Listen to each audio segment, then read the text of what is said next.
Hi everyone. Today we're going to talk about 10 common practice mistakes that people make. And this is something that students from elementary level all the way through very advanced students and professional musicians alike encounter in their practice. And we'll talk about some of the solutions to making sure that we don't fall into these traps and we always have the most productive practice possible. Number one, and this is probably the most common practice mistake, and guaranteed your teacher has talked to you about this, and that is playing too fast. When we practice too fast, we are prone to making mistakes, and that becomes an issue because, as you probably know, practice makes permanent. And so if we practice mistakes, we're just going to get better and better at playing those mistakes. Furthermore, practicing too fast often leads to frustration, often leads to us banging our head against the wall, repeating mistakes, and just driving us into a negative direction with our practice. Number two is giving up too soon. And this is a very common issue, especially in the early phases of learning a piece. It's probably happened to you before where you start working on a piece and you're encountering the challenges that are typical in the beginning of working on something, and we start to doubt our ability to be up to the challenge. We might think to ourselves, boy, maybe this piece is too hard for me, or maybe I just don't feel the inspiration for this one, or I'm just confused, and we end up avoiding the challenges of the piece. It's important to remember that almost anything can become familiar with time and thoughtful practice. If you were to play a piece 10 times in a row slowly, it will become familiar. If that's too much, you can play a phrase 10 times in a row and it's going to become much more familiar. Have faith that it will come together, and you just need to put in the diligent practice day in and day out.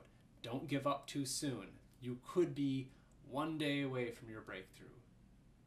Number three, practicing notes without rhythm. This is something that's very common, especially for elementary to intermediate students. But it's something, to be honest, I see with many advanced students as well. Especially in the first stages of learning a piece, often we will look at something complicated and just try and play the notes, and we are slowing down here and there to make sure we account for all the notes, and next thing we know, we didn't really have a sense of rhythm. Remember that the rhythm is the number one element that we want to internalize in a piece of music. It is possibly the most important element of music. And as a matter of fact, I'm often reminding my students that notes are applied to a rhythm, but the rhythm is that number one component there.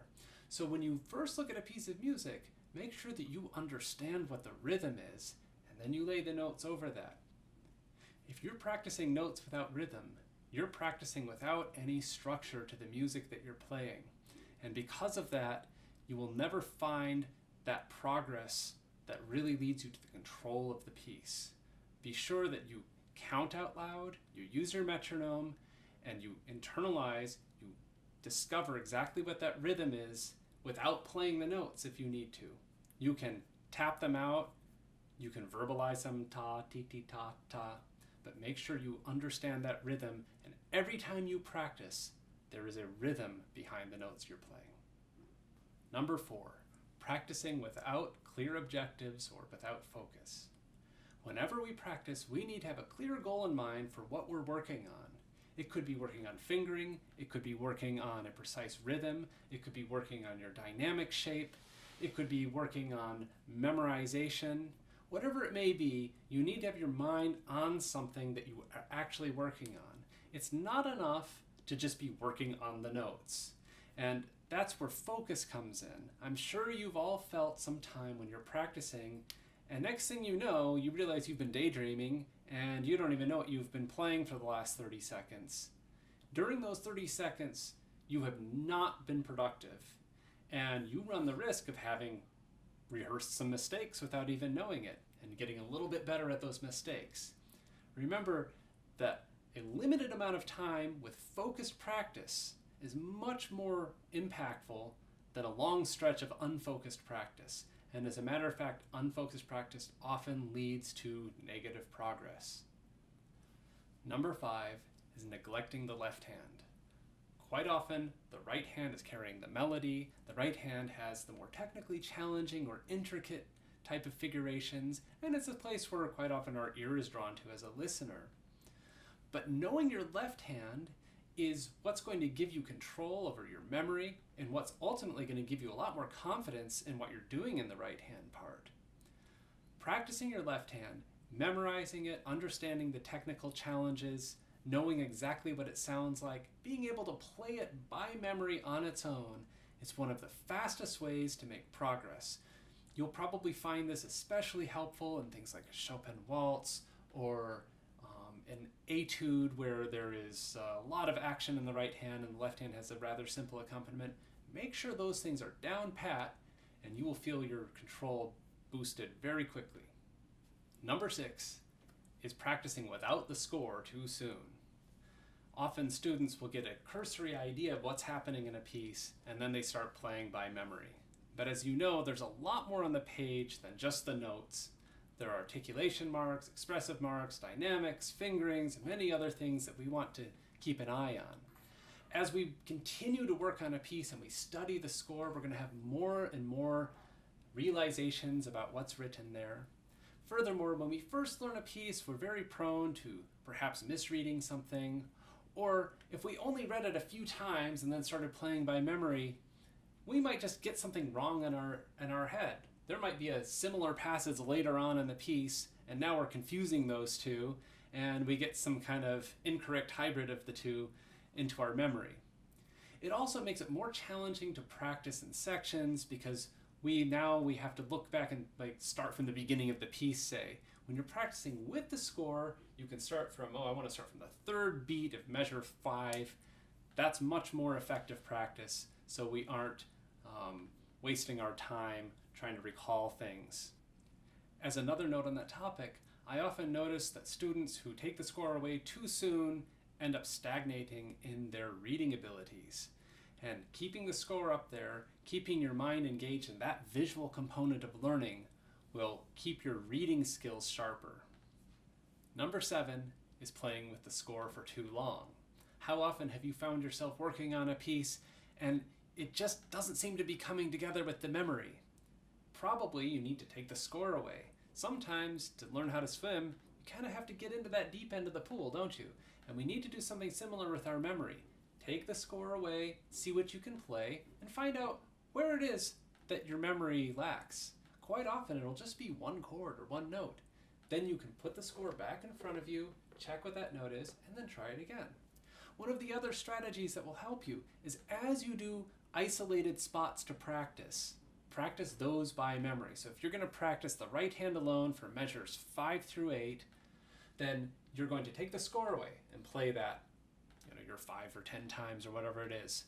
Now you're strengthening your memory while you practice. Memorization is a skill that needs to be honed, it needs to be practiced, it needs to be exercised. And so the more we practice by memory, the more ready our mind is to memorize things in general. Keeping the score up all the time will allow us to atrophy that part of our mind and not have a strong intuitive sense of memorization. Number 8 is practicing too long or too short of a section of music at once. Now, obviously, we don't want to just play a piece of music through over and over again, because that doesn't allow us to really get into any detail work. Furthermore, if I had some issue in measure 4, by the time I get to measure 44, that's distant memory for me. So it'd be better to practice measures 1 through 4, say, several times and get used to that little bit and be able to reinforce that repeatedly, rather than to go through the whole piece where I might have forgotten all the errors that I made along the way. On the other hand, practicing too short of a section can often lead us to miss the forest for the trees. If we are just practicing 2 measures at a time, or in some cases 4 measures at a time, we can often feel confident playing those 4 measures, but when we play the whole piece of music, we feel like we have to stop in between sections, and we sort of don't have a flow in the piece. So be sure that when you practice, you're thinking of complete phrases. And if you find that one phrase is too long for you to wrap your head around at once, A, slow it down, B, do hand separate, and C, you can go with smaller sections but quickly build them outward. So if you need to just do one measure for a while, that's great. Do one measure, do the next measure, then combine the two measures. Then do the next two measures the same way. Then get your phrase, your four-measure phrase together and be practicing that. But you don't want to spend too much time just on a small snippet that will end up giving us a fragmented feeling when we play. Number 9 is skipping practice days. Learning a musical instrument is a long-term endeavor. It's mastered over many, many years, and it's done through many small steps, through regular, daily, disciplined practice.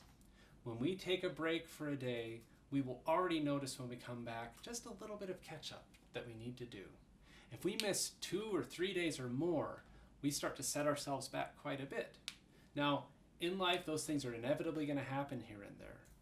But when we think about over a long period of time, if we take too many breaks too frequently, we are constantly taking steps backward, having to recoup the missed days. And I notice this most with students who are frequently on vacation or students who are inconsistent with their schedules at home for whatever reason, that their progress is much slower than students who practice on a regular basis. It's more effective to practice for 45 minutes a day, every day, than to skip 2 days and then try and practice 2 hours to catch up. Number 10, making assumptions. Never assume that you fully understand a piece of music. So much of our practice is searching for loose ends in our memory, searching for new details that we can discover in the interpretation of the piece or in things that the composer has written in the score. So much of learning a piece of music is that sense of discovery, of always challenging ourselves to take it a step further. You'll be surprised at how many new improvements you can make in a piece of music by recording yourself and listening to a limited fragment of a piece and seeing all the little things that you can do to improve it.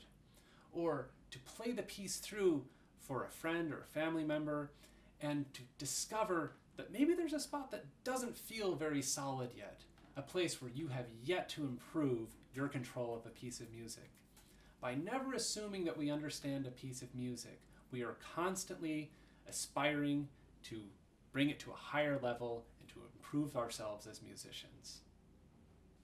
I hope that you found these practice tips helpful for your practice. Please feel free to put in the comment section any questions that you might have about these tips or other practice issues that you're encountering. I'll be happy to answer any of them. Bye for now.